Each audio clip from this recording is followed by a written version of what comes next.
ఇవాళ మనం నిజమైన విజయం కర్మ మార్గం గురించి తెలుసుకుందాం. ఒక చిన్న గ్రామంలో వంశీ అనే యువకుడు ఉండేవాడు. అతనికి జీవితంలో గొప్ప విజయాలు సాధించాలని ఉండేది. కానీ ప్రతి చిన్న విఫలత అతన్ని భయపెడుతూ ఉండేది. వంశీ చాలా ప్రయత్నాలు చేసేవాడు, కానీ ఎప్పుడూ తన కృషికి తగినంత ఫలితాలు రాలేదు. అందువల్ల అతను నిరాశ చెందేవాడు. ఒకరోజు వంశీ గ్రామంలో ప్రముఖ గురువు దగ్గరికి వెళ్ళి, గురూజీ, నేను ఎంత కష్టపడినా విజయాన్ని చేరుకోలేకపోతున్నాను. నా ప్రయత్నాలు వృధా అవుతున్నాయి. ఏం చేయాలని అడిగాడు. గురువు ఒక క్షణం నవ్వి వంశీని తనతో పాటు తోటకు తీసుకెళ్లారు. అక్కడ ఒక మామిడి చెట్టు కూడా ఉంది. ఈ చెట్టు చూడు వంశీ, ఇది ఎండా వర్షం తేడా లేకుండా పెరుగుతుంది.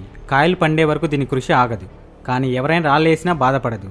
అలాగే మనం కూడా ఫలితాన్ని ఆశించి బాధపడకూడదు. అప్పుడు వంశీ ఆసక్తిగా అడిగాడు, గురూజీ, నేను విజయాన్ని ఆశించకూడదా అని.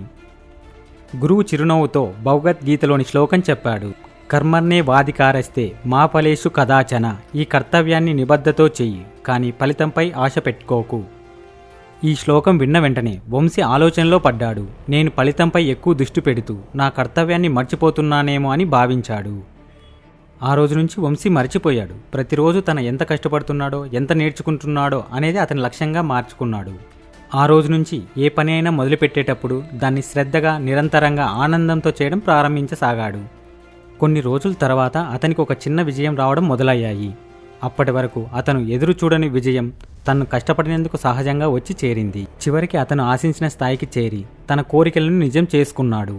ఈ స్టోరీ నుంచి మనం నేర్చుకోవాల్సిందేది ఏమిటంటే, విజయం అనేది గమ్యం కాదు, అది ప్రయాణం. కర్తవ్యాన్ని నిబద్ధతతో, ఆసక్తితో చేస్తే విజయం మనకు తానే చేస్తుంది. మీరు కూడా ప్రయత్నం ఆపకండి, కర్మ మార్గాన్ని అనుసరించండి. విజయం మీదే అవుతుంది.